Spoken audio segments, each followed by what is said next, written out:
Hey, we have an awesome episode today. Today we have Darrell Gallegos. Thanks for joining, Darrell. Absolutely. Absolutely. And for those that don't know, I'm sure you probably do if you're connected with me or follow me or see my podcast, you likely know Darrell. Darrell's pretty out there on LinkedIn. He is pretty much a straight shooter with his thoughts. People engage a lot with Darrell on conversations and follow a lot of what he says. So I'm pumped to have you on, Darrell. Yeah, thanks, man. I'm excited to do this. We have had our conversations in DMs and even on extended posts. So I know we have some like-minded thoughts, but we also probably disagree on some as well. So we'll get there. We'll dive into whatever the topics are for today. I'm excited to do. Awesome. Perfect. And to kind of back it up, to take it back a little bit, what did you do prior to getting into Salesforce? Like, what's your Yeah. background? So that's a question I talk about quite often, and especially during interviews. And if we get to that point, I've gone through very many. I've worked for a lot of the partners, but we'll come back to that. We'll circle back to that. So I'm a veteran, and when I left the military, I was a system administrator for a Unix-based system that the military used. So it got me involved in this IT idea and concepts of scripting and networking and things of that nature. Not very deep, but it opened that door. I worked for a specific DoD contractor for 8 years. And at that time, I was kind of getting burned out on that. My career was kind of the same thing. I was a field rep. And I was also one of our technical instructors for the specific system, the specific platform. We won't dive into that because it's only got applicability to the military. So we'll just get that out of the way with that simple definition there. After 8 years of traveling and kind of just doing the same thing, I decided to go back to school. So I went to grad school at the University of Miami, where I graduated with a concentration in finance. Right out the gate, I went to go work for Goldman Sachs within the liquidity and collateral management department. Now, I've never worked in the banking industry, and I was very excited about it. Hey, right out of grad school, Goldman Sachs, it couldn't be more ideal.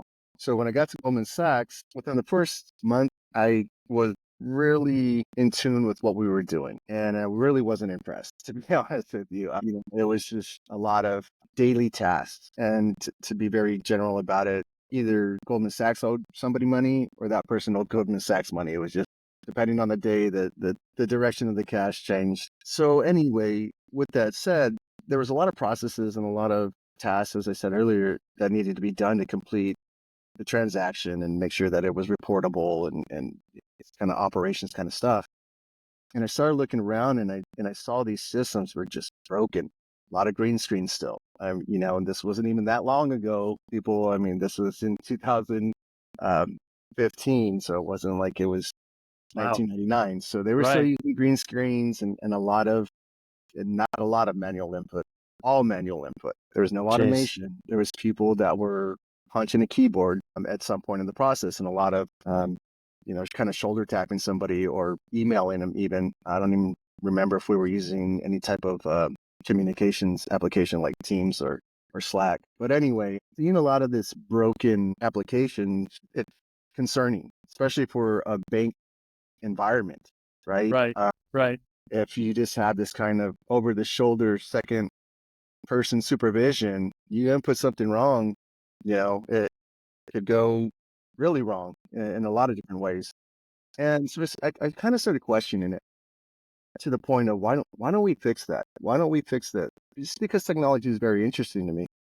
And people are like, we don't want to put not people, but people that I were talking to, I don't want to put any money into it, blah, blah, blah, blah, blah. And I sat down one time and I said, what's interesting is Goldman Sachs, everybody sees it as a bank, financial institution. It is, but it's also a technology institution. Money's not getting sent by checks. Right. Right. Yep. It's getting transferred in some way, shape, or form with ones and zeros. Anyway, that being said, and I don't want to get too long-winded, but with that being said, I decided to leave Goldman Sachs and find something that could bridge that kind of back of house and infrastructure to facilitate all these transactions that was a little bit more secure, meaning, there's a lot more structure to it. And don't get me wrong, I'm not saying Goldman Sachs was completely messed up, but it was things that I was seeing that obviously needed some work. So with that being said, came up on Salesforce. And at the time, Salesforce had what was called a vet force. Now they call it military trailhead. But I started looking into it, and at the time it was sales, service, obviously marketing cloud and Pardo were out there, but the main thing was sales and service. And foundationally, that's the main cloud offerings that any company should be using. And we could probably touch upon that later. But when I saw kind of how it worked with the automations and the processes, the process builder and flow, and even the workflow rules, the validation rules, I could really see that this was it was an application or a platform that was taking a lot of that um, manual pieces out of that to eliminate some of that problematic input that could, like I said earlier, wreak havoc, especially on the industry. And I started getting involved with it. And as I said, with VetForce, they offered veterans the opportunity to take classes. I mean, full-blown Salesforce, instructed courses, have the certification preps, and then give you an exam voucher. So that really kicked off my introduction to Salesforce. When I left Goldman Sachs, I wasn't working, so I had a lot of time to put into Trailhead. So I sat there in Trailhead. I still have my original dev org, so I still have that, and started kind of plugging away. I just taught myself to be a developer, which that's a loaded term. I'm decent, but I can get through it. So everything I learned was just my own evolution. I took it on. And I'm not saying it's bad. I didn't join any of these military cohorts to, move or progress. But this is also a different time where Salesforce was really hot. It was the thing to have, and they were pulling people in as long as you had a couple of certifications. And you kind of still do that now, but it was just a different time where I was able to accumulate the I think they used to call it the 5 golden certifications: sales, service, admin, advanced admin, and platform app builder. Right. So that got me in the door, and it's kind of history after that. But that's my evolution, right? It was Nice. finding where I saw that there was an issue with the applications that we were using at Goldman Sachs, and trying to figure out, okay, there's got to be a better way to do this. So Yeah, that's makes what sense. started this all. That's cool. So then when you saw Salesforce, you were impressed, I guess is the word to put it, with the way to automate things, the processes, etc. So, but you didn't come in with a development background, it sounds like. So you learned the configuration side first, and then did you bolt on the development side? Absolutely. I mean, honestly, I was kind of scared of taking on that developer path, because it just wasn't something that I ever was interested in. Wasn't anything I definitely put my fingers on. Having that declarative ability to create a lot of this functionality was very intriguing, right? It's this low code, and Salesforce still tries to push it that way, right? Low code, or low code, no code, right? Or, it was just interesting to me, like, oh, we can actually make things happen on this platform without having to code. Great. Let's see what we can do. But then start hitting some limitations, or getting involved with that orgs through my career progression, that low code, no code, that wasn't a thing, right? Right. Getting to these large orgs where it was all Apex, triggers, classes, handlers, integrations, these bigger words are getting thrown around. It wasn't process builder anymore. It's now we Right. have to look at some real heavier tools to take care of these processes. So then I just started taking it on, right? And they had a lot of interesting Trailhead modules that were great introduction. And I also found a lot of Salesforce enthusiasts that had their blogs or their websites, or even Udemy and Plural's site. Started taking these courses, and just really starting to dive into what's this code all about, and being able to have some guidance through these courses, and even Trailhead made it easier to learn. I have a Java book somewhere that I cracked it, like, chapter 1, chapter 2, and it just, that didn't sink in. The hands-on, and the video, and the instruction that, through audio was a changer for me. And I was actually thinking this as we were discussing, having this conversations. I have a horrible memory. I can't sit here and crunch out code. I'm continuously looking something up on Google or Salesforce documentation. So I struggled with learning code.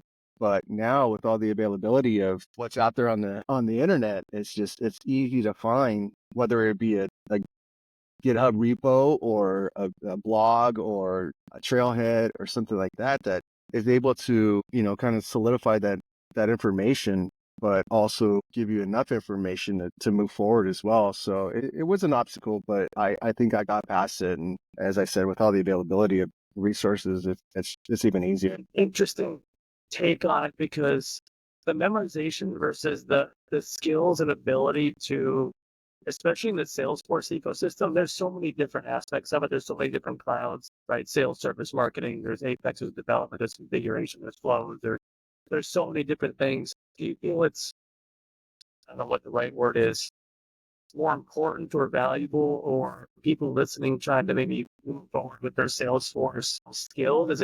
Is it better to try to memorize things and try to learn as much as you can from like a book perspective, or is it to adapt and be able to solve problems and figure out things as you go, and that's more important? I think it's a little bit more of adapting and being able to understand read code, right? Every org is going to have its patterns, its best practices and things like that established, or hopefully they do. And it gives you, okay, you're already at a foundation of what they've implemented, right? Is there much you have to memorize? I, I would hate to tell anybody, you got to memorize this, you got to memorize that. It's not the human brain. Mine isn't built like that. Maybe there's some people out there that can just rattle off anything Salesforce involved or within the developer documentation. And I think that might have been a great skill to have, and it still is. So I don't mean to say it in the past, but it's a skill, it's a good skill to have. But as I said, with all the resources and even AI, I don't know how much you want to cram that into your head. You might as well learn the business processes of the organization you're at and how everything's implemented there, because it could change. As we progress in this conversation, we start talking about where I've worked. I mean, the orgs are completely different. Yes, it's Sales Cloud. That's great. Sales Cloud, Service Cloud, Field Service, Lightning, Data Cloud. It doesn't matter. All these offerings have specific data models that are already written out, right? You can go get these data models within a PDF or even open it up in Lucidchart and get familiar with how those data models work. It's not, I don't think it needs to be memorized, right? There are certain functionalities of these cloud offerings that you should be familiar with, but not every company is going to use them either. Maybe companies don't use leads, right? They just use opportunities in their sales process. I mean, everybody's different. So I think memorization is you got to be careful with it, because I think what I see too is a lot of people go on interviews and not to get go down a different path here, but I think this kind of proves a point. I see people post online about interview questions, right? What's a batch class? What's a scheduler? Whatever. Yeah, those are foundation. You should know what those are. You should know what they're used for. But then there's also questions like, well, when would you use flow over Apex? Now we're getting a little black or white. I mean, we're getting a little gray, right? That's not so black and white. We're getting into an area of what's established at the org, how much complexity is in the solution and things like that. So, memorization, yeah, it might be good for an interview, but it's always going to be situational to where you work and to whoever's asking you a question. And that might have been a little tangent, maybe didn't really answer the question, but I just don't think there's any reason to cram your head of knowledge that's, you can memorize it today and it's old tomorrow, right? So I think why do that? Why don't you just open up Google or even AI, ChatGPT? Hey, what is this? And get an immediate answer. And not to cut you off, I'll be quick. But even with Salesforce coming out with this Einstein for developers, right? It's in your VS Code, right? I mean, you can explain, right? Hey, build me a test class. There's certain things that are becoming less and less needed. I think it's really about learning where you're at, what are those processes, and how do you put those into play other than memorizing things. Sorry, and I didn't mean to cut you off. I just came in, right? You probably through 2017, 18, you're doing configuration, you're learning development. How then did you get into skills and roles of? Yeah. So, we'll talk about my career evolution here for a second, right? And I'll start with me coming into the Salesforce ecosystem, as we call it. I went to go work for Staples headquarters. They brought me on as a consultant. And it was kind of interesting because during that interview process, I'd never worked in Salesforce. So, my certifications are all educational foundations. Okay. However you want to say it. So they gave me a problem, and I don't remember what it was, and that's not important. They had introduced a scenario. We discussed a problem they were having. They signed up for it. I don't remember if it was a dev org or their sandbox. It's probably a dev org, not their sandbox. And we discussed what the solution was going to be. So through that week process, and I meant a week, not that week process. uh, we had discussed what was problematic or what the solution was going to be, and based off that, they had offered me the position. And I think that's a really good way to kind of, bring somebody on, but that's not the question here. It was just that was my introduction to Salesforce in a real world scenario, right? Hey, this is the problem we're seeing. How do we get around this? So they brought me on as a consultant, and I was an internal consultant. And the interesting thing is, myself and my manager, it was just us two, and we listened to the business product managers. I don't really remember what they were called there, but we'll just call them product managers. Come in with their requirements and discuss what are our options. And at the time, Staples had this kind of point system where if they did something declaratively, it was 5 points. If they did a mashup because of the complexity of declarative and programmatic, then it was 10 points. And if it was all programmatic, then it was 30 points. And each business unit, or these product managers, had so many points. Business unit is probably a better way to say it. Each business unit received so many points allocated to them to use during the year. So obviously a lot of the solutions, we kind of kept it that declarative to mashup to keep them with the most available points, because the year had to progress and they had to have these points just in case something else came up. So a lot of it was, in my role, was a lot of solutioning on paper, but it was also geared towards that setup tree declarative functionality or solutions. And as my time there at Staples started progressing, some of these problems started getting a little bit more complex, because if you can think about it, this is sales. I mean, this is Staples, and it's retail, but they've got, I don't know how many stores. They got a lot of back end legacy systems, and some of those started getting a lot more. Those requirements started getting a lot more complex. But I wasn't on the keyboard every day, right? I was still working at my dev org and Trailhead to really get hands on. Except for CTI, I got a little bit involved with that, but that's a different story. But anyway, my point is that I wasn't as hands-on as I wanted to be, and I wasn't as hands-on as I needed to be to ensure a career that was going to evolve, right? I didn't want to just be this consultant of you can use web to case, you can use leads, just very kind of low level stuff. And that's not a dig. It's just the only thing I can think of.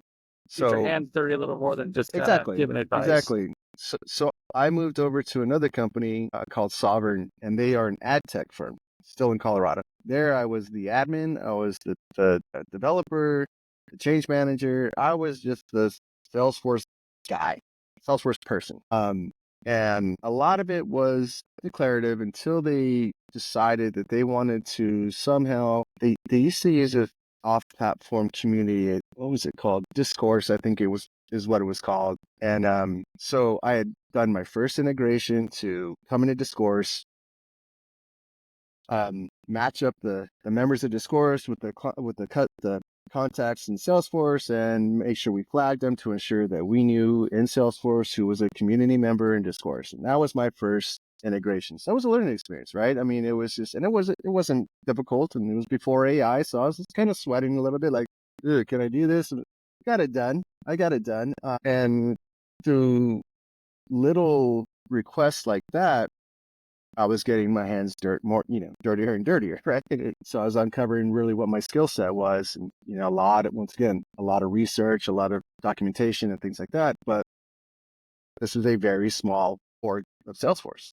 So I decided I was going to branch out and try to become a full-on developer, right? Let me throw myself into it. It's only one way to learn. I moved on to Aperio, and Aperio had brought me on as a tech lead. And that's kind of interesting because as we went through the interview, at this point, I'm in full on, memorization. I got a feeling they're going to ask about this, and this, and and I have notes and notes and notes and notebooks of information I would just sit there and study for interviews. But that's a different topic. So went through the interview, they brought me on, and the project was for PNC Financial. And it wasn't actually a financial services cloud, still a sales service cloud situation, but I was thrown in as a developer. Now I'm taking on user stories in a much different environment. This wasn't 100 users. Now we're talking about 5,000 users or however many they have.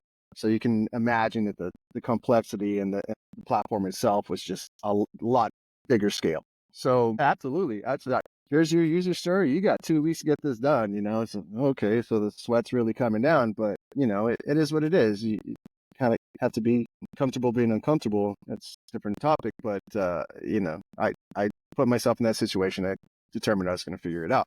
So that's really what got me involved with coding and taking on more responsibility. And through that responsibility and just the the technical architecture of that project, my head started really coming into different spaces, data and integrations and data models and things of that nature. So I really started getting a lot of familiarity with other components outside of development or outside of the admin, track.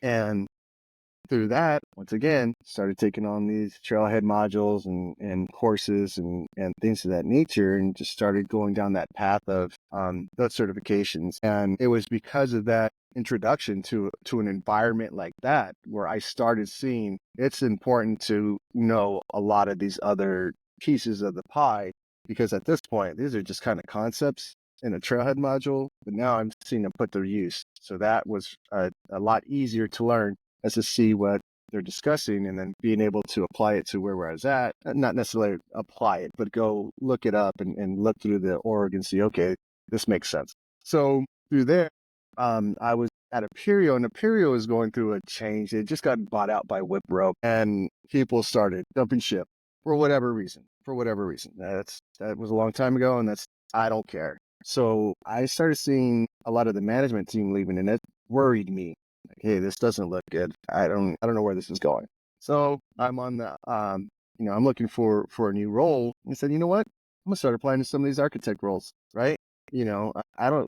If you're not gonna apply, there's an old saying like you should apply for the job that you want, not the job that you have, or something along those Right. lines, right? It's always looking to move forward, not to do a lateral move that just doesn't make sense. So started going out for these architect roles, and I was brought on to CGI, and I was a solutions engineer. I have to look at my resume to see exactly what it was, the title was, but they brought me on as not a solutions engineer, a solutions architect. And when I went through that interview process, I was nervous. Like, what are they going to ask me? What are really architect type of questions? What can I, whatever. And through our conversations, they extended me an offer. Another company had extended me an offer at the time. I won't talk about it then just because I didn't take the offer, but I had 2 offers on the table, and I took it. And while I was there, really started getting, more exposure to architecture type environments, just because it was a pre-sales, right? So you had to think through this architecture, because then we're starting to build out a roadmap of what we're going to build and what's involved with this at this point, and what's involved with this at this point, and start really thinking about the architecture. And it was very high level because, during that pre-sales, you don't get a lot of details, until you start going through that discovery, a little bit more in-depth discovery and blah, blah, blah, blah. But that was first exposure, picked it up. Okay. And Salesforce is still booming at this time. I mean, I had not applied to one. I think the only job that I applied to at this point was Staples and Imperial, I guess. CGI had reached out to me, and the other company had reached out to me. So on the pre-sale side, hopefully I'm not getting too long-winded here, but on the pre-sale side, I was ready to get a little bit deeper, right? Like I said, from the pre-sale side, you're at this high level of here's the solution. Let's fill this out in an Excel spreadsheet so they know what they're buying, right? So that's not exactly it, but you understand. And I wanted to get deeper into the weeds. Capgemini had reached out. Okay, Capgemini is a big player in the Salesforce space. Let's move on. And so they brought me on as an architect as well. So just kept getting more and more exposure, right? I mean, I think once you get that architect label title, it's easy to move on, but it also depends on what you're exposed to really have that, the chops to talk about it. So I think I touched upon how I got involved, and it was just the desire to really branch out and learn more and not get stuck into a certain consultant or admin or developer. It's really just taking on the responsibility to challenge myself, right? Right. 'Cause I think if I was to sum up, yeah, because if I was to sum up kind of your path, you kept taking challenges on, you kept learning new things. You always kind of took the next step. You didn't just stay doing what you were doing, and that's probably why you moved forward fairly quickly too. You just weren't afraid to jump into new things and take the new role and skill up. Absolutely. I mean, I just want to touch upon something that you said. As I said earlier, I used to work for a defense contractor, and I was there for 8 years. Did the same thing for 8 years, pretty much. My title changed from system analyst to senior system analyst to senior system analyst 3 or whatever the label is. Doesn't matter. But the job didn't change. It was the same, right? Same system, same devices that we connected to for communications. It didn't change. So my skill set wasn't changing. And I think that scared me. And that's why I wanted to go back to school to learn a different skill to make me marketable and employable for the future. So, and I probably should have touched upon that in that little discussion there. But yes, that's why it was so important to me to keep taking on challenges. If I failed, I failed. If I didn't, I didn't. A lot of these companies, they claim, whatever you want to call it, that there's this mentorship that you can use to help facilitate your growth. And that's important. And I have had the opportunity to have some peers that were very helpful along the way as well. So I should have touched upon that too. So as long as you take the opportunity and there's people there that are willing to help and not just watch you drown, Right. I think you can take it. Yeah. So I guess to switch gears a little bit, right? Because that was a good path, 2015 to 2022, and then I think 23 things kind of changed. So how have you seen, or what's your perspective on how the Salesforce ecosystem platform, also just to the talent side, the demand side, the the and the skills needed just across the board in general, what have you seen, or what's your perspective on how Salesforce has evolved as an ecosystem like the last 8 to 9 years? Yeah. From a professional standpoint, there used to be this divide. You're either an admin or a developer, right? And we'll even put architect in there. You're either admin, developer, or architect. And I think people were very excited to be admins because they were like me in the beginning, right? I can do all this without having to learn code. Great. This is a great path or career path. So you can make, and I don't know how many times I've seen, as an admin, you can make $100,000 or whatever the figure, right? And somebody that's moving into a new career path, that might sound exciting depending on where you're coming from, right? Oh, I could be an admin. I don't have to learn how to code, and I can get paid this much. Great. Developers, I don't know how to code. I can't get into that. I don't even know where to start. Can't be a developer. And then there's people that develop that just want to sit there and hammer away on a keyboard. Hey, I want to take user stories all day and figure this out. And then you have the architects that are a little bit, more in tune with how the puzzles all fit together, right? And I would say, as time has progressed, those lines they're starting to dissolve a little bit, right? Now you're an admin. That's great if you want to work through the setup tree, but if you get into flow, you better have some ideas of programming. You better have some of these concepts in your head to understand that, okay, here's a loop, I have to do a query and now I have to make I have to create records. So I have these DMLs, so these ideas of um, programmatic path, that line's getting a little bit blurry. And, developers even go the reverse way. I know how to code, but I don't know how to use flow, right?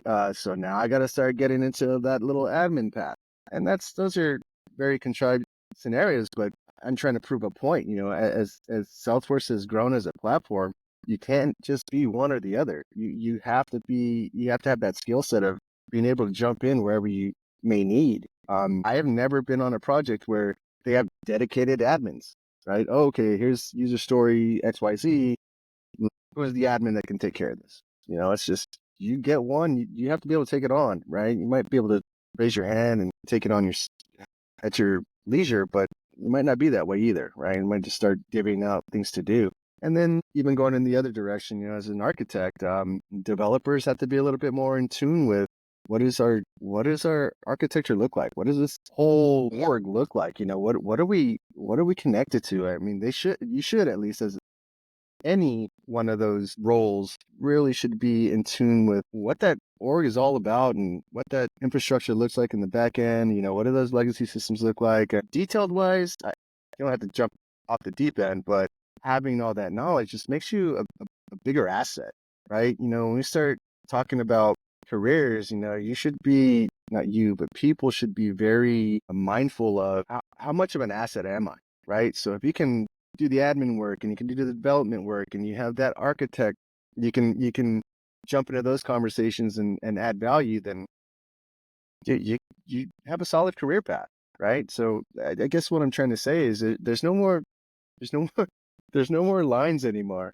I think just being able to jump around gets you in the conversations where, as I said, you're an asset and hopefully you can add value. And moving forward, I've said this before in posts, and I think I might have said this to you in a DM.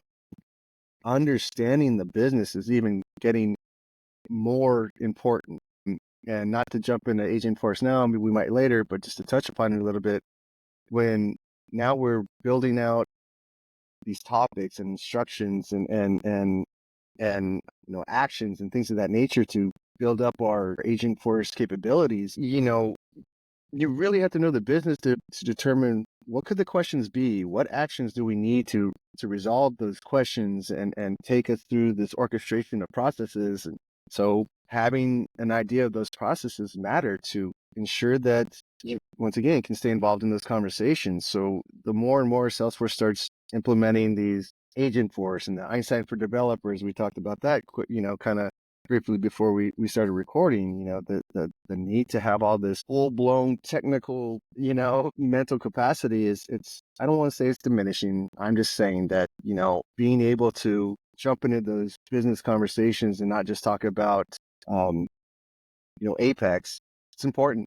You might be able to sit there and listen to the business and they say something and a light goes off and say, no, that we don't need to do it that way, and I'm not saying to go out and question your product managers or BAs or anything like that, but I don't think taking the work on blindly is good. I think being able to see past the technical side or the declarative side or the architecture side and saying, you know what, we don't even need to do that. No, this is already done somewhere else, whatever. You know what I mean? I can't come up with any specific examples, but I think the business side is really becoming the focal, and it's not that it wasn't. I just think it's should be the focus of the professional now. So, it's about adding value. And if you can make that business understand the value, then you're golden. I know this is a lot of what's going on, right? Because customers are still using Salesforce. Then we have the talent ecosystem where it appears the demand has gone down, but the supply has gone up. The number of Salesforce partners has gone up. And there's things like Agentforce and AI and data cloud and all these things that need to be done. But it seems like whether it be the economy or various other reasons, what's your perspective on the state of the ecosystem in terms of customers know they need to do stuff? We have a talent pool sitting over here ready to go, or maybe not trained enough for it, or some other things. But what's your perspective on the stalemate kind of going on, for lack of a better term, between the Salesforce client base and that ecosystem? I think you said a couple of things there that interest me, that pique my interest, and it's things that I've posted about as well. Now, the partner network is kind of blowing up because of this Agentforce idea, right? How do we build these agents so that these companies can go in and implement them right away out of the box, right? That's always, kind of a quick go-to-market strategies. What can we put out there out of the box? Okay, I got this agent that can service my customers through being able to query about their orders, whatever. right? So if you watch Salesforce and their marketing and their communication just on LinkedIn alone, you see them really pushing this partner network, right? To build out these agents. If you see it, it's always talking about their partners. So that is really what's driving the partner side of it. And I'm going to kind of dig at Salesforce right now, but they're also trying to sell product. They're trying to sell data cloud. They're trying to sell Agentforce. So as these partners start getting some of these free instructional curriculum, right? Trying to give out these AI certificates for certification vouchers for free. They're trying to build up a network to facilitate their sales position. That's what I do. So for partners, I think that's what's driving this whole partner growth to a certain extent. There's another thing you said, and it was about, I think, kind of, I don't remember exactly what you said, but something that I thought about was I think there's also a transition in where some of these skilled people are going to go, right? With Agentforce and Data Cloud, especially, and those are the big hot Salesforce products right now. So really touch on these. These aren't implementations overnight. I don't, I'm going to say this. It doesn't matter to me if you have a Data Cloud certification. That's a setup tree. Click here, do this, click here, do that. And that's not a dig. Whoever has that certification, good on you. But there's more to Data Cloud than just clicking through the setup tree, right? You have to create these data dictionaries. You got to determine, is that data, what is the quality of that data? What are you trying to do with that data, right? How often do you have to go back and regularly visit this data to ensure that your implementation is getting you the results that you want? It's not just clicking. It's going to be a constant focus. So I think that's going to change where an admin may be, right? It might be, hey, you need to be more of a data architect, for lack of a better term, right? You need to be more in tune with our data, how it's being used, what are the results, X, Y, Z. Engine Force is the same thing. Right now, we are trying to come up with these agents that are able to facilitate some orchestration of processes that our people are doing. So start building a repo of actions. How are we going to, and those actions aren't just built out of the sky, right? We need to have to put down some Apex or some flows or things of that nature to facilitate these actions that are actually completing something, not just answering a question. Um, there's going to be a repository of your processes, right? So anybody, once again, you might be an admin. We're just going to start moving you over to being a BA/product manager to ensure that, our repository or what's the word I use? I'll just say repository. I don't want to take too much time thinking about it, of our processes and our questions and our topics and our desired outcomes and our results and things like that are being put down on paper before we put them down in our org. We have to have an idea of what our customers want, and customers can be on the inside of the org or on the outside of the org, right? It can be employees, it can be customers, to ensure that we can facilitate creating some value with those components. And I think there's just a shift with these two, specifically with these two offerings. There's a shift in where people sit and where they need to be to ensure that they're still, once again, not to overuse the word, an asset to the company. One thing I have said many a times is that I believe some of these Salesforce clients aren't seeing the value of Salesforce. They're seeing that as an expense. Salesforce is not cheap, so I think why the ecosystem may be a little bit crazy in comparison to wacky is that I think some of these clients aren't truly seeing the purpose of bringing in a very experienced person to have these discussions and realize the value. They might just think of it as, and I said this in a post not too long ago. I think some people see Salesforce as IT. It's just something we plug away at, for managing our opportunities, right? But they don't see the whole piece of the pie, right? I mean, that's great. You want to use it for opportunities, it doesn't matter, and it's more than that. It can be more than that. It should be more than that. But, and I hate to overuse the word value, but if a company's not recognizing or realizing any value for the expense that they're paying, I don't know how much more importance they're going to put into it.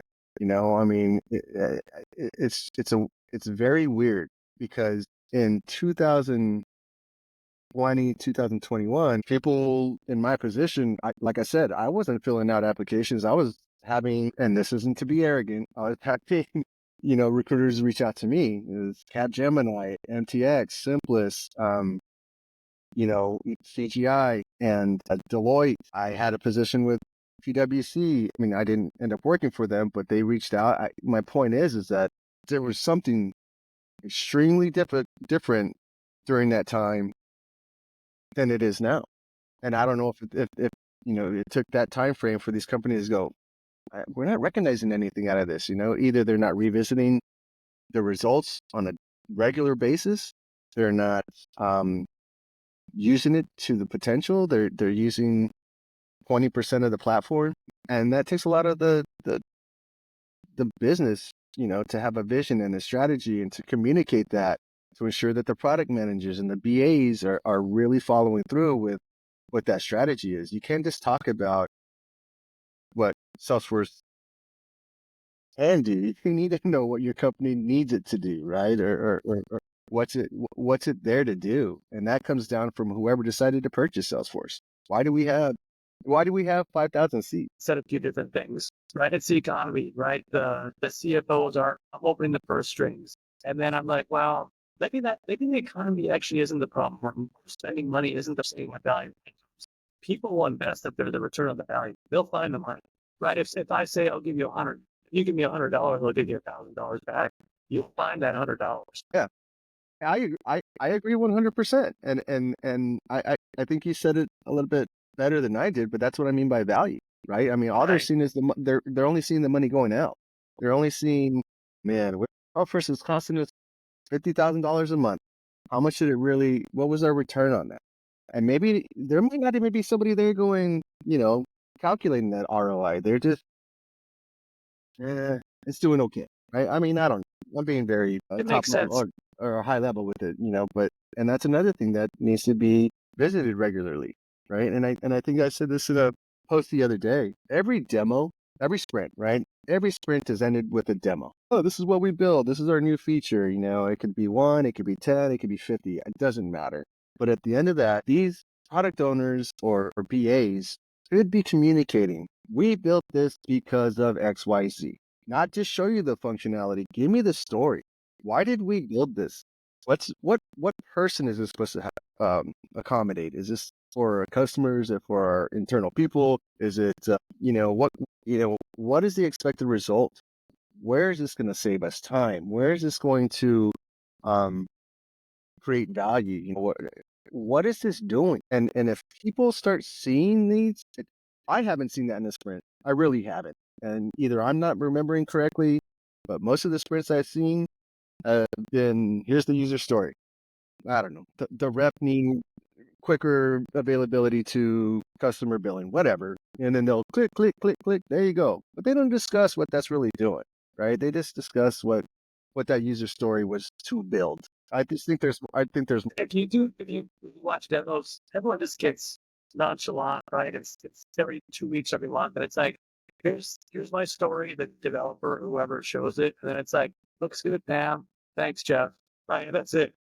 And it's funny you say that because some of these developers might not even know the business process. They read the story, they get enough information to build out the story, and then they give it away to QA to say, does this answer your, the requirements, right? Or what it's supposed to be doing? Does it answer? Great, yeah, cool. All right, next story. And I think kind of going back to what I was saying earlier is that these developers need to be more in tune with the business so that they can challenge it or they can question it or they can say that's more work than it's worth or whatever it may be. I'm not telling everybody go out there and tell your product owners to whatever just because you don't want to do it, but understand what it is that it's fulfilling and recognizing that value. Because, and I don't want to get stuck on this, but I just want to say one more thing. When people talk about resumes, they always want to say add metrics on it. Put I saved our company 50%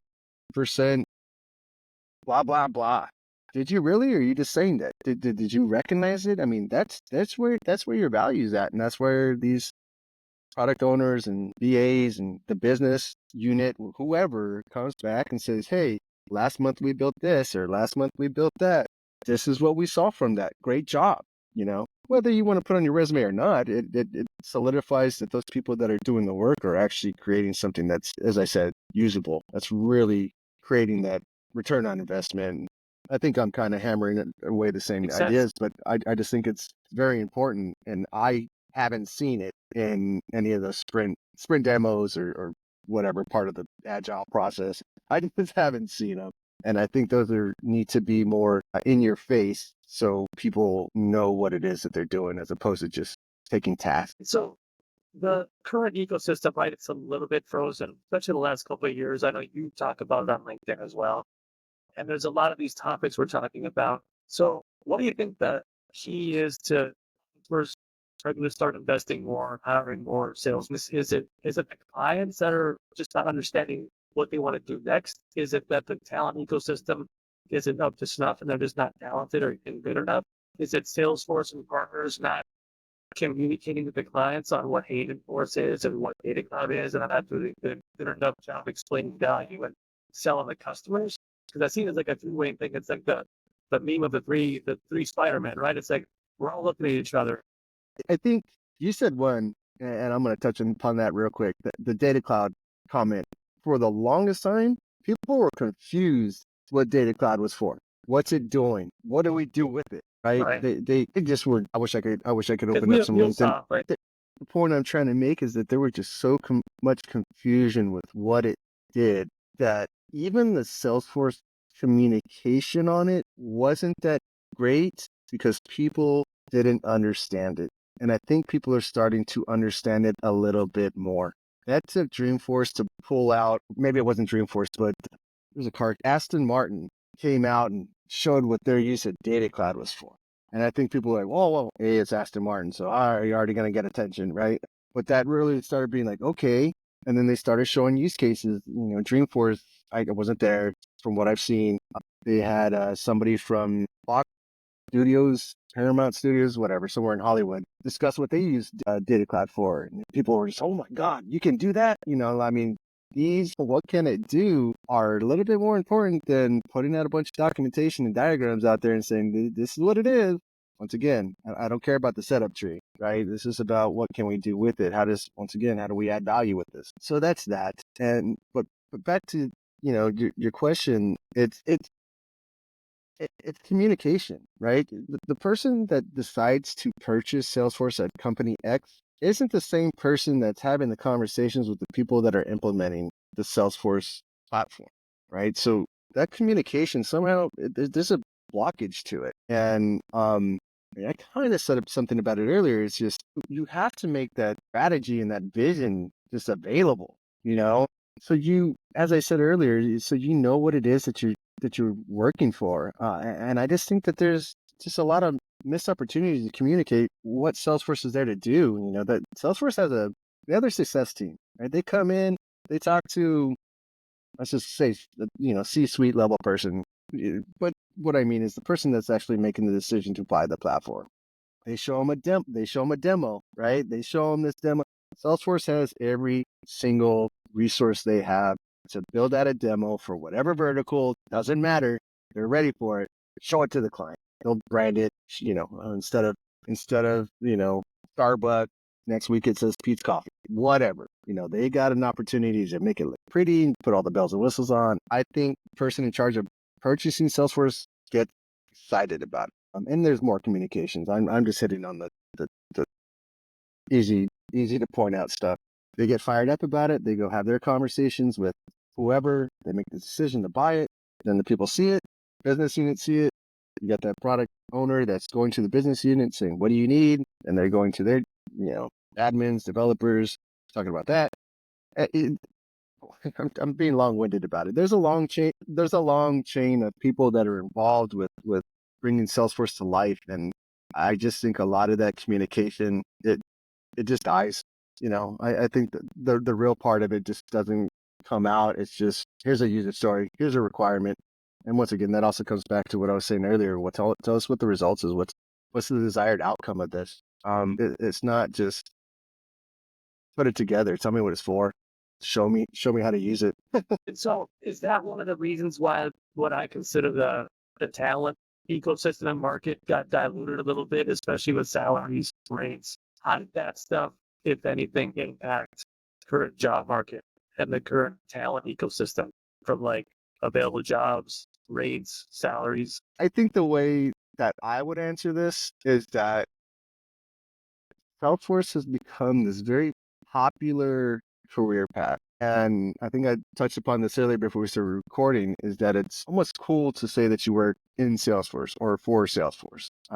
That's my opinion. I see a lot of Salesforce influencers. There's a lot of different Salesforce uh, YouTube videos, blogs, websites. It's become this very, I don't know, popularized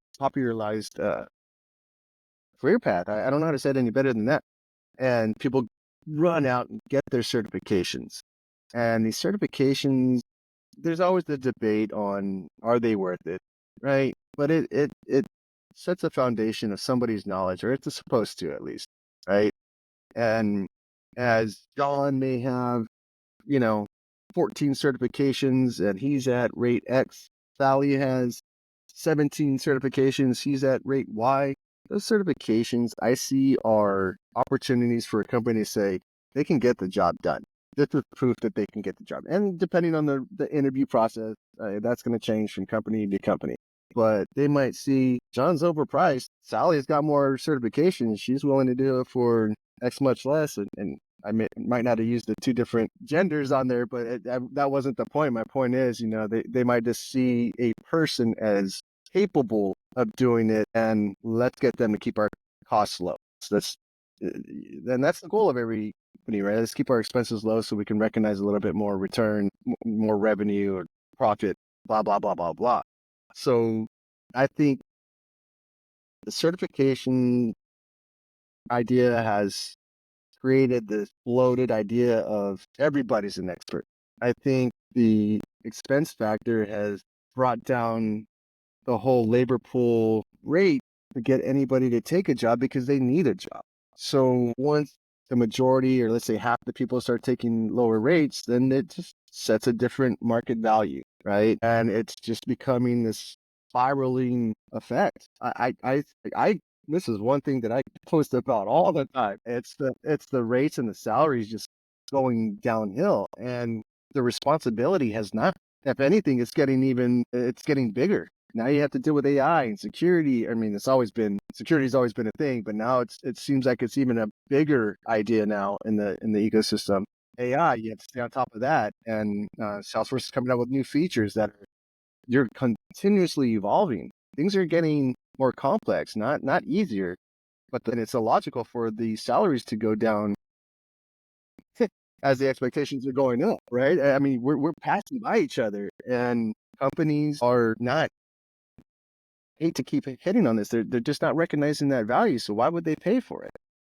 And it's a very weird dichotomy. I don't think it's right. And the one thing I keep saying is, well, first I was gonna say I saw a recruiter reach out to me, and it was an architect position, 10 years experience, 8 in Salesforce, MuleSoft certified, blah blah blah. What a laundry list of must-haves or nice-to-haves. Let's leave it at that. And then they're paying, it was like $60 to $70 an hour. Obviously, it's contract rate, but that's really not. That's nothing. By the time you get taxes out and any type of the word benefits and things of that nature, depending on what kind of W-2 or 1099, whatever, you're getting even less money, but you still have the same responsibilities. I remember being up at 4 o'clock, answering the phone, working with an offshore team. I don't care. It doesn't matter. I'm already up anyway. If I can answer a question, great. Taking calls at 9 o'clock. Salesforce people, they can be on all the time, Right. the expectation of them to be available is a better way to say it, it's pretty mad. We're not doctors, we're not lifesavers, we're not curing anything, so I don't understand the real heavy expectation of somebody to be available all the time. But, I'm getting a little off topic. My point is that the responsibilities aren't changing. the rates are. And I wish that there's anything that I can get through to people is that if that's going to continue to be the case, and we're going to continue to tell people, come join the Ohana, come over to come over to your career in Salesforce. That's going to get diluted even more because the numbers are going to get even bigger. So now we're taking what was this great career path and it's getting smaller and smaller and smaller because now we're getting paid the same as, this is no dig, getting paid the same as a FedEx driver or, a bartender. And these people don't have the same expectations. They don't have to carry the same certifications. They don't have to carry the same responsibility and things of that nature. And that is something that I really hope people start looking at and becoming aware of. Everybody has to work. I get it. I understand that, bills don't go away because you're not working. It's easily understandable. However, you can't keep taking roles at dwindling rates or wages because at some point, people are going to start getting burned out of, this is way too much responsibility for me to be taken on for this amount of money. And that's one thing I'm passionate about and something that I probably should not be as vocal about. But I really want people to recognize that, once again, this is the best way I can say it. I've already said it twice, the third time. The responsibilities, I don't want to sound like a broken record, but I will. The responsibilities aren't changing. The expectations are getting higher. Have awareness of what you're worth and try to sit it out. Don't just take it because that's what's there.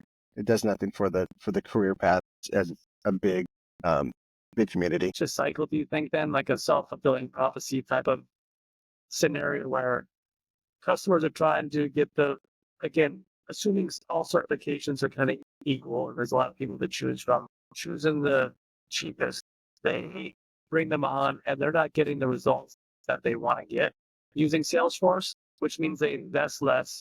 And it's like this cycle that we're in to where it's almost like it's a circle, right? It's like a It's like a snake eating cycle. its own tail, right? I mean, look, there might be some people out there that are willing to take less money that are great. There might be those people out there, but recognize your talent and don't take it, right? I mean, right.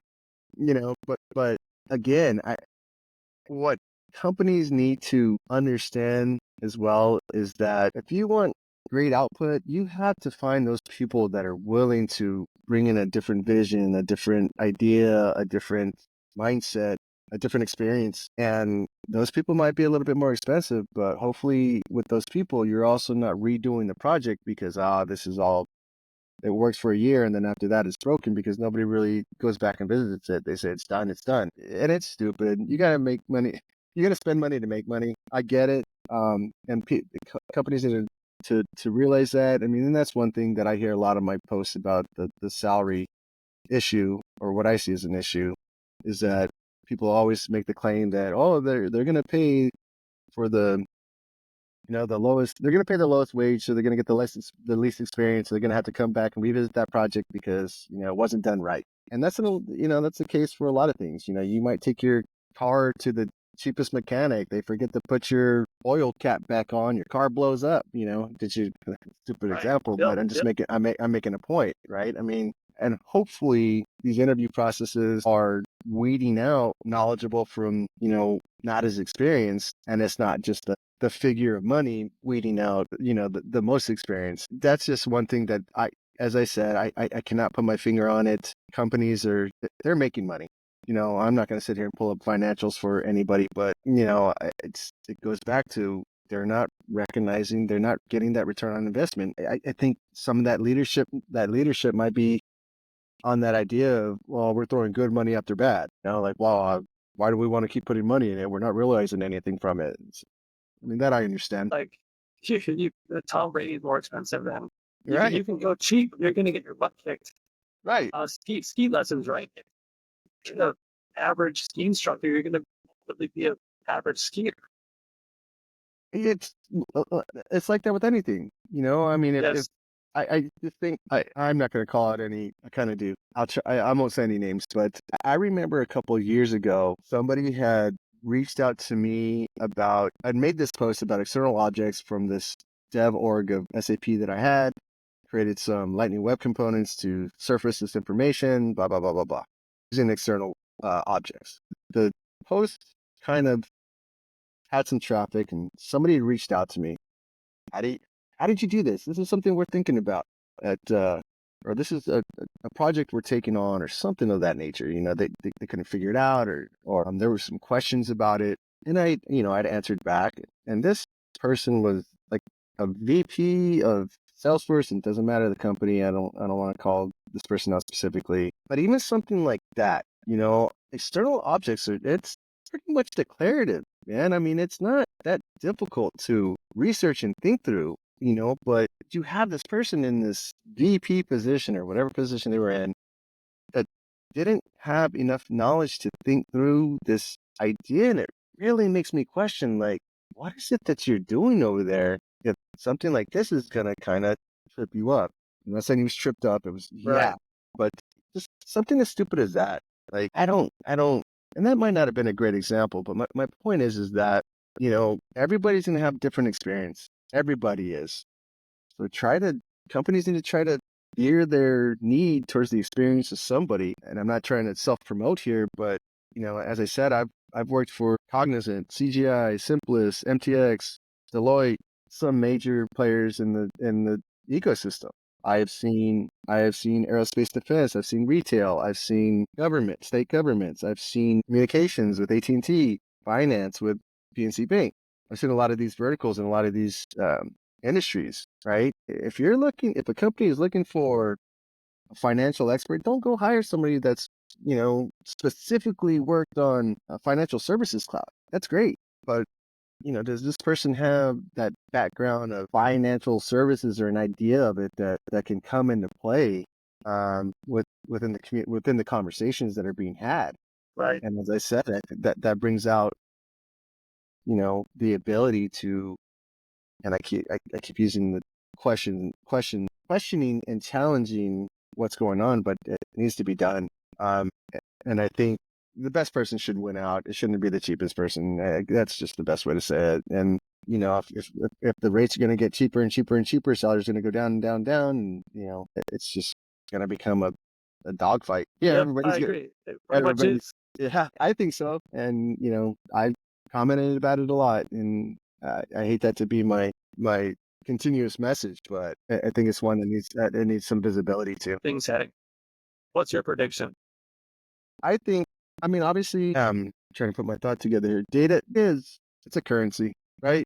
So the more data and information you have about your customers, trends, gives you an opportunity to jump on top of that, be very flexible in making new moves in order to stay on top of things, make your company unique, make sure you're answering your customers as quickly as possible. So that engagement data and that profile data, Data Cloud is important. Is it just Salesforce that's doing this? No, it's not, right?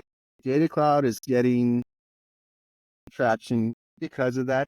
They have the ability to take in a lot of information about their customers from various angles, commerce, service, mobile applications, whatever it may be. And it gives them that ammunition to start taking actions. Is Data Cloud going to be the next best thing? I think people are interested in it. I think they're super curious about it because I think that visibility of what Data Cloud can do is keeping people, like almost ready to sign that line. It's the inability to ensure the cost of Data Cloud is what's keeping them from signing that line, that dotted line, right? So I mean, you didn't ask me specifically about Data Cloud. I'm just bringing this up because this is the hot topic of Salesforce right now. It is supposedly, according to Salesforce, its highest or its biggest seller right now. That's not the exact words. I'm paraphrasing, but if they don't realize again that value of what Data Cloud's bringing, you're going to throw it away. It's not cheap, right? But I think anything to do with data needs to be harnessed, and companies need to find a way of leveraging that data to ensure that they are meeting the needs of their customers. Agentforce, as I said, I'm using the hot topics or the hot products right now is great. It can be great, but once again, you better go back and start creating this catalog of actions and topics and questions and instructions and stuff like that to ensure that you can leverage it. But anybody that's got Service Cloud, that is the easiest application to recognize as a go-to-market feature. And I don't want to say instant. I don't want anybody to jump down my back, but this instant ability to see these returns from it. Now, the only thing is that Agent Force and Data Cloud kind of working hand in hand. They're kind of working cahoots. At least the ability to audit and monitor your Agent Force. What's the word? I'm like metrics. We'll just say to ensure that it's working or it's delivering the right results. That's housed in Data Cloud, right? That's all Data Cloud in the background. You don't need Data Cloud to use Agent Force, but for that feature and functionality, Data Cloud's needed. So with that said, it comes back to the cost, right? It's somebody that needs Data Cloud. Are they going to want to purchase? That can use Agent Cloud. Are they going to want to, or Agent Force? Are they going to want to go out and purchase Data Cloud immediately? Now you're already driving up those costs, right? It might be cheap to implement from the beginning, but there's a maintenance part of it, right? So I think I just posted about this today, actually. I think companies, and this isn't a new thought, I'm not breaking the mold here. Companies need to understand their customers, their people, and their products, right? You have to be a customer of your own company to ensure that you're delivering on what the customer needs. And I think if more and more companies take that attitude on, I think they can recognize how they can get to where they're adding value quicker. And I brought that up because I did post that today. Somebody had posted something about Home Depot and having corporate employees work an 8-hour shift in a Home Depot. Right. Companies start taking on that. Yeah, companies start taking on that idea, and you take your business unit vice president or whatever, it doesn't matter, your business unit person and your product owners and your BAs, and say, hey, we're Starbucks. You guys, each one of you have to go work in Starbucks, and then get those wheels turning, right? You know what I saw when I was there was this. Starbucks probably wasn't the best option. Just looked over and saw my cup, so I thought I'd throw it out there. But my point is, these companies need to see how to bring all this technology, not really even technology. They need to understand what their people are looking for so that they can see and look into their technology and decide how do we get some use out of it, right? I mean, you shouldn't be chasing technology around, but your business processes should be out there so you know where things need to change and what needs to be used. But I'm kind of all over the place on this idea, yeah. but I think people need to understand what their business is doing. You have too many people that they're not customers of their products, so they don't see the downside of it, right? I mean, I don't know how many times I have Verizon. Last project I worked on was for AT&T. After seeing what I know from my personal experiences of Verizon and working in an org where there's this same space, like, man, I know what they don't want to do, and I know what they should do, and kind of have that perspective as you start going into these conversations and requirements start get thrown around. You can that doesn't sound right, or man, that's great, and whatever. Maybe it just gets some wheels spinning. But hopefully, the complexity might actually drive customers to really bring in top talent again, get the rates up, because it's going to be a complex world. I just think you need to start looking outside of those, as I said, those sprints. We need to start looking at it as a bigger picture. We need to understand, personas of the people that are using the tools, and the ability to respond to that is necessary. And it is through, and as I said, it doesn't have to be Data Cloud. It's just being able to monetize that. It's important. And I don't know how to say it so emphatically that data should be helping you make your decisions and, facilitating any actions. And it's just what I see. It's just, I don't know. I don't know how to emphasize it any more than that. What's next for Darrell? Well, and I'll be honest. I'll tell my honest story here. And it's not that I haven't said it on LinkedIn, so I don't really mind putting it out there. I have personally decided not to take on a role for some time now because of what I've seen as far as the career, the Salesforce career in general, right? As I said earlier, I don't want to take the same responsibility and the same headaches and stress and sleepless nights and time away from my dogs and, my wife and things like that, or just get hammered when I get my check. You know what I mean? It's stupid to say, but it's also, I just don't see the headache of being underpaid is the best way I can say it, or walking away from a job thinking, man, I'm not getting paid enough. It's always easy to find. It's not easy, but there's always an ability to find something else. So I'm waiting out what we've been talking about for the last, 15 minutes of where's the ecosystem going. I'm still trying to see it get better. So as of now, I'm building my own little applications. I'm sure I think you saw my ski app. I built a telemetry app on top of automotive cloud, and trying to do things that are real. I built, I said 3-4 months ago, an application that took the web messaging of Salesforce, integrated with the Connect API, pulled those conversations back, able to summarize it, and then put it on the case. Now, this is all stuff that Agentforce or, Prompt Builder and Agentforce can do. It's not even Agentforce, it's Prompt Builder with the field generation, stuff like that. But, thinking through what's actual can really be implemented to add value again, or save time, or create some efficiencies within an organization, within an org and an organization is key to me, because I think it drives conversations and it kind of helps me think through what I can do with Salesforce. If I could find an organization that was ready to jump on top of doing some innovative things, like just to talk to my telemetry app real quick, I created a Python app to where it would send Salesforce specific metrics, and they were randomized as far as oil pressure and check engine light and RPM, speed, things like that. Whatever you see on your dashboard, I was randomizing that, sending it to Salesforce. When it got to Salesforce Automotive Cloud, I was writing these telemetrics to Salesforce to a specific car based on the VIN of my application. At that point, if it showed check engine light 2 times within a specific time frame, I would send out an SMS message via Twilio of available times. So Salesforce also has what's called Salesforce Scheduler. I don't mean Apex Scheduler. It's a utility that they use to find territory, availability, resources, and things of that nature. We don't have to get into specifics, but send that out and get a response from the customer of, okay, press 1 for this time, comes back to Salesforce, writes that service appointment to the person's contact record.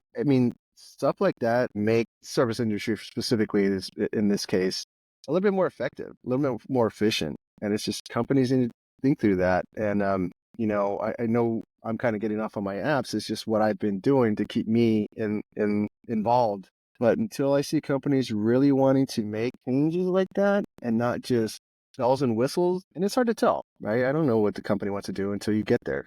But until I see companies really want to make those moves of creating that value, I know I'm overusing that word. I just think that's a whole different conversation trying to explain what that value is. But I'll get excited about it. But I really just think right now what I'm seeing is we just want somebody that can get it done, not think through it. You're just a Salesforce guy. You don't need to be involved in our management level conversations. We'll throw you the requirements, right? But anyway, until I see that, I'm going to stay on the sideline and keep building what I'm building, right? I got a month before I go to my house in Montana, and then, I'll ski, and that'll keep me busy.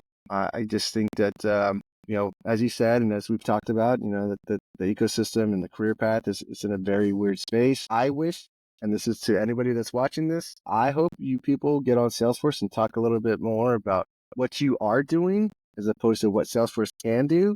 Because I think that's it's interesting to me for sure to know what people are out there doing and what they're actually putting Salesforce to use for. I know what the features are.